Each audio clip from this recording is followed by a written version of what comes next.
दोनों हाथ खड़े करिए ऊपर, पूरी ताकत से बोलिए भारत माता की, भारत माता की। मुझे पता था अलवर में सीधी उंगली से काम चलेगा नहीं। ईस्टर्न राजस्थान कैनाल प्रोजेक्ट और पार्वती काली सिंध चंबल परियोजना, इन दोनों को समन्वित रूप से जोड़ते हुए, नदियों को जोड़ करके पानी की कमी वाली नदियों में पानी पहुंचाने की स्वर्गीय अटल जी की परियोजना की दूसरी कड़ी के रूप में राजस्थान और मध्य प्रदेश के बीच इस पूर्वी राजस्थान के लिए जीवनदायिनी गंगा के रूप में इस पीकेसी ईआरसीपी परियोजना के एमओयू दस्तखत हो जाने की खुशी में आज यहां इस अलवर जिले के कोटखावदा गांव में आयोजित कार्यक्रम में मंच पर उपस्थित राजस्थान के यशस्वी मुख्यमंत्री और जिनका अपन गांव में क्या करें, कोई नई बहू घर में आवे या नयो कोई आदमी घर में आवे, आते हैं फिर पग फेरो बढ़िया वे तो सब काम शुभ होने लग जाओ। एक नहीं वे थारे अठे भैया हाँ भजन लाल जी पग फेरो राजस्थान रे वास्ते बहुत शुभ है, वो मन ठा पड़ गई। पिछले 10 साल से ईस्टर्न राजस्थान कैनाल प्रोजेक्ट लगभग 2016 में माननीय वसुंधरा जी ने इसकी कल्पना की थी, तब से लेकर के 8 साल से ईस्टर्न राजस्थान कैनाल प्रोजेक्ट और 2004 में आदरणीय स्वर्गीय अटल बिहारी वाजपेयी जी ने पार्वती काली सिंध चंबल परियोजना की कल्पना की थी। 20 साल उस परियोजना को हो गए। 20 साल से जो मामला अटका हुआ था, इन भजनलाल जी का पग फिर इतना अच्छा था कि इनके आते ही उसके पंख लग गए। तो एक बार जोरदार ताली बजा करके भजनलाल जी जो हमारे लिए शुभ है, इनका स्वागत कर देता। मित्रों, मंच पर उपस्थित राजस्थान सरकार के वन और पर्यावरण मंत्री मेरे छोटे भाई श्री संजय शर्मा जी, राजस्थान सरकार के जल संसाधन मंत्री पुष्कर के विधायक श्री सुरेश रावत जी, आप ही के अलवर जिले के रहने वाले और राजस्थान सरकार में मंत्री आदरणीय श्री जवाहर सिंह बेडम जी, मेरे साथी संसद में लगातार हम मेरे साथ रहे और वर्तमान में तिजारा के विधायक आदरणीय महंत बाबा बालकनाथ जी, बैरोड के विधायक राजस्थान सरकार के पूर्व मंत्री आदरणीय जसवंत यादव जी, विधायक बांसुर देवी सिंह जी, विधायक रमेश खींची जी, पूर्व मंत्री पूर्व विधायक आदरणीय श्री एम सिंह बडाना जी, श्री ज्ञानदेव आहूजा जी, श्री रामेत यादव जी, श्री मामन सिंह जी, मंच पर उपस्थित भारतीय जनता पार्टी के वरिष्ठ नेता आदरणीय श्री मुकेश दादीज जी, आदरणीय श्री जय आहूजा जी, पूर्व विधायक बनवारी सिंगल जी, मंच पर उपस्थित भारतीय जनता पार्टी जिला परिवार के मुखिया जिले के अध्यक्ष आदरणीय अशोक गुप्ता जी, अलवर उत्तर के अध्यक्ष आदरणीय उमेश सिंह जी, इस कार्यक्रम में मंच पर उपस्थित भारतीय जनता पार्टी के अन्य वरिष्ठ कार्यकर्ता, सरकार के अधिकारीगण और आज इस धन्यवाद सभा में आए हुए सभी पितातुल्य बुजुर्ग, दूर दराज के क्षेत्र से आई हुई मेरी माताएं, बहनें, युवा साथियों, पत्रकार मित्रों, मैं आज आप सब लोगों को धन्यवाद देने के लिए आया हूं। ये जो धन्यवाद सभा है, इसमें हम सब लोग मिलकर के तो शायद भजनलाल जी का धन्यवाद करने के लिए आए होंगे, लेकिन मैं तो आप लोगों के बीच में हृदयपूर्वक धन्यवाद देने के लिए आया हूं। और धन्यवाद देने के लिए मैं आप लोगों के बीच में इसलिए आया हूं कि विधानसभा के चुनाव से पहले मैं आप लोगों के बीच में आया था। पार्टी के निर्देश पर और मैं ये चाहता था कि ये जो झूठ का पहाड़ पिछली कांग्रेस की सरकार ने 5 साल में खड़ा किया था, इस अलवर जिले सहित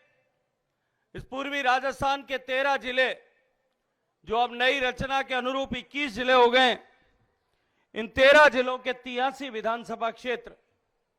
और इसमें रहने वाले लगभग 3.5 करोड़ लोगों के प्यासे कंठों पर जो राजनीति पिछले 5 साल तक अशोक गहलोत सरकार कर रही थी, इन 13 जिलों के जो लगभग 17 लाख बीघा जमीन की सिंचाई जो हो सकती थी, उस प्यासी जमीन पर जो राजनीति अशोक गहलोत सरकार कर रही थी, मैं आप लोगों से निवेदन करने के लिए आया था कि आप सच का साथ दीजिए। 1 महीने में सरकार बनने के बाद में इस ईस्टर्न राजस्थान कैनाल परियोजना को हरी झंडी देकर के इसको चालू करेंगे। उसके लिए आप लोगों से जो मैं समर्थन मांगने आया था, आपने इन 83 सीटों में से 48 सीटों पर भारतीय जनता पार्टी का कमल खिला करके आशीर्वाद दिया। मैं हृदय पूर्वक आप सबका अभिनंदन करता हूं, आप सबका आभार ज्ञापित करता हूं, आप सबका धन्यवाद करता हूं। मित्रों, किसी जमाने में अलवर, भरतपुर क्षेत्र, पूर्वी राजस्थान के क्षेत्र में जमीन में बहुतायत में पानी उपलब्ध था। मैं तो पूर्व पश्चिमी राजस्थान से आता हूं, जैसलमेर से, जोधपुर से। मेरे क्षेत्र में जमीन में पानी नहीं होने के कारण से हमने अकालों की मार सही और देखी है। लेकिन इस पूर्वी राजस्थान के लोग जमीन का पानी समाप्त हो जाने के कारण से, बरसात की कमी हो जाने के चलते हुए, यहां बने हुए छोटे बांधों तालाबों के सूख जाने के कारण से इनका जीवन संकट में आ गया था। स्वर्गीय अटल बिहारी वाजपेयी जी ने जब देश में नदियों को जोड़ने की कल्पना की थी, तब उन्होंने देश में जो 30 लिंक ऐसे आइडेंटिफाई किए गए थे, जहां जिन नदियों में ज्यादा पानी है, प्रचुरता के साथ में पानी है, बाढ़ के समय में अधिक पानी जाता है, उनसे कैसी नदियों के क्षेत्र में, प्रवाह क्षेत्र में जहां पानी की कमी आ गई है, वहां पहुंचाया जा सके, पानी भेजा जा सके, ऐसी नहरें बनाने के, ऐसे नदी जोड़ने की कल्पनाएं की गई थी। और यह पार्वती काली सिंध चंबल परियोजना उसका एक हिस्सा थी। लेकिन दोनों राज्यों के बीच में सहमति न बन पाने के कारण से और राजस्थान के हितों के प्रतिकूल होने के चलते हुए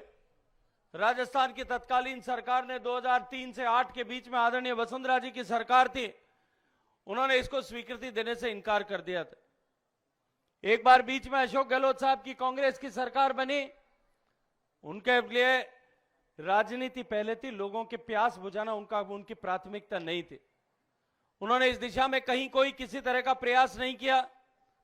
फिर आप लोगों ने आशीर्वाद दिया, प्रचंड बहुमत के साथ भारतीय जनता पार्टी की सरकार बनी। 2013 में आदरणीय वसुंधरा जी के समय इस पर अध्ययन हुआ, पूरा विचार विमर्श हुआ, डीपीआर बनाए गए और डीपीआर बना करके उसको इवैल्यूएशन पर भेजी। लेकिन उसमें कुछ तकनीकी कमियों के चलते हुए वो डीपीआर उस समय अप्रूव नहीं हो पाई और एक बार फिर दुर्भाग्य से 2018 में कांग्रेस पार्टी की सरकार राजस्थान में बनी।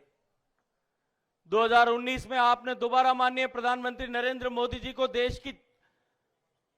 प्रधानमंत्री की कुर्सी पर बैठने का आशीर्वाद प्रदान किया था।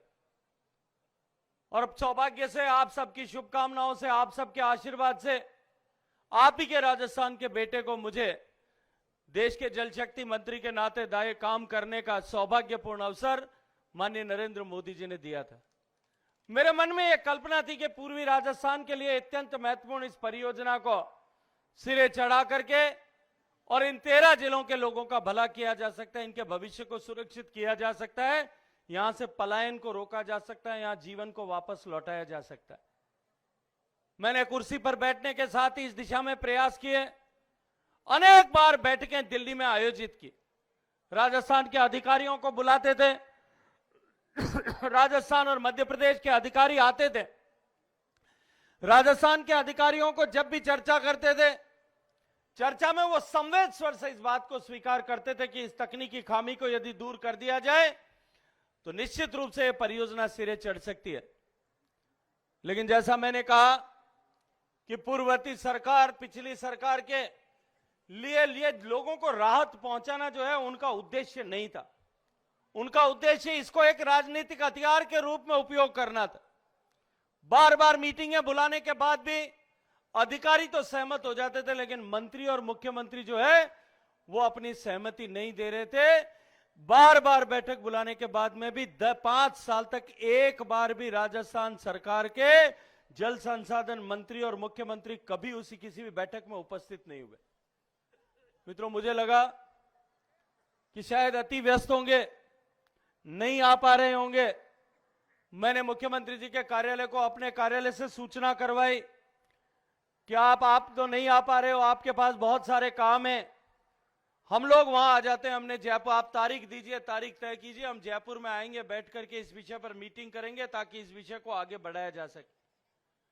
मित्रों, 2022 में हमने जयपुर में मीटिंग आयोजित की, अधिकारियों का लवाजमा लेकर के पूरी भारत सरकार का हम जयपुर में पहुंचे। मुख्यमंत्री जी के कार्यालय ने, मुख्यमंत्री जी ने स्वयं समय तय किया था, मंत्री ने समय तय किया था। जिस दिन बैठक थी उसके पहले दिन रात को 9 बजे मेरे ऑफिस को मेल लिखी कि न मंत्री आ सकते हैं और न मुख्यमंत्री आ सकते हैं, दोनों ही नहीं आएंगे। तब मैंने संकल्प किया था कि राजस्थान से इस कांग्रेस के कुराज को उखाड़ फेंकने के बाद में 1 महीने के भीतर राजस्थान को इस ईआरसीपी की सौगात देने के लिए काम करूंगा। मित्रों, जब ये बार बार रुक रहा था, गहलोत साहब इसको राजनीतिक भस्मासुर की तरह खड़ा कर रहे। भारतीय जनता पार्टी को कटघरे में अपने दोष को छिपा करके भारतीय जनता पार्टी की, केंद्र की, मोदी जी की सरकार को कटघरे में खड़ा कर रहे। मैं माननीय प्रधानमंत्री जी के पास गया, मैंने प्रधानमंत्री जी से आग्रह किया, निवेदन किया कि माननीय प्रधानमंत्री जी, तकनीकी कमी राजस्थान पूरा करता नहीं है और बार बार हमको जो है अपराधी बनाने के लिए काम करता है, अपशब्दों के साथ में आपके और मेरे दोनों के चरित्र हनन का प्रयास करते हैं। माननीय प्रधानमंत्री जी ने कहा कि कहीं ठहरने की आवश्यकता नहीं है, रुकने की आवश्यकता नहीं है, कुछ नया सोचो। और मित्रों, ईआरसीपी से आगे बढ़ करके हमने पुराने पीकेसी और ईआरसीपी को कैसे जोड़ सकते हैं, इसको लेकर के रुड़की में एक बैठक की। देश भर के हाइड्रोलॉजी को समझने वाले, पानी को समझने वाले इंजीनियर्स को बुलाया, मध्य प्रदेश के अधिकारियों को बुलाया, राजस्थान के अधिकारियों को बुलाया। उनके साथ में बैठ करके 3 दिन तक हमने विचार विमर्श किया, चर्चा किया और माननीय प्रधानमंत्री जी के आशीर्वाद से उनके सुझाए गए रास्ते में एक नया रास्ता निकला। और वो नया रास्ता जो है वो आज वो सपना अपने यहां पे साकार हो रहा है। ये जो संशोधित पार्वती काली सिंध चंबल परियोजना, जिसको ईआरसीपी के साथ में इंटीग्रेट किया, ये इंटीग्रेट करने के बाद में ये देश का दूसरा नदी जोड़ने का ऐसा प्रकल्प बनना सिद्ध हुआ है। पहला प्रकल्प के रूप में माननीय प्रधानमंत्री जी के आशीर्वाद से, उनके हस्तक्षेप से उत्तर प्रदेश और मध्य प्रदेश के बीच में केन और बेतवा नदियों को जोड़ने का प्रकल्प पर काम प्रारंभ हो गया है।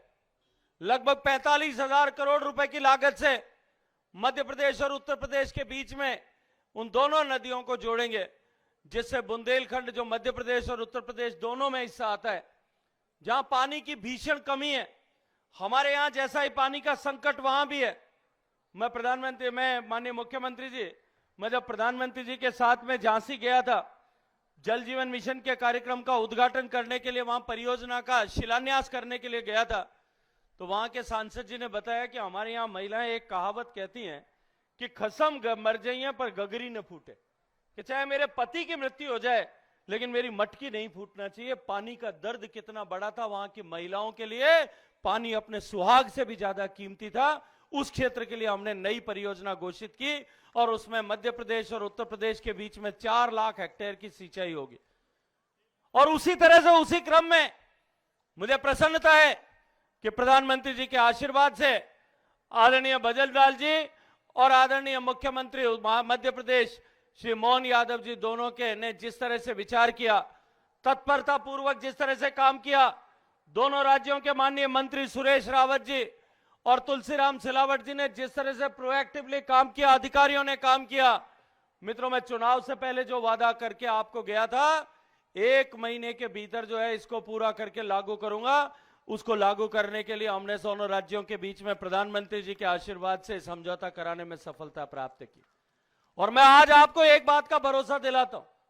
मुझे 3-4 दिन पहले कुछ पत्रकारों ने जयपुर में पूछा था कि ईआरसीपी तो आपने कर दिया, लेकिन ईआरसीपी की नदी की नहर का पानी कब आएगा, ये परियोजना कब पूरी होगी। मैंने उनसे कहा था, वही बात आज आपके सामने दोहरा रहा हूं कि ये मोदी जी की सरकार है और मोदी जी ने ये सिखाया है कि जिस काम की परिकल्पना की आप जो है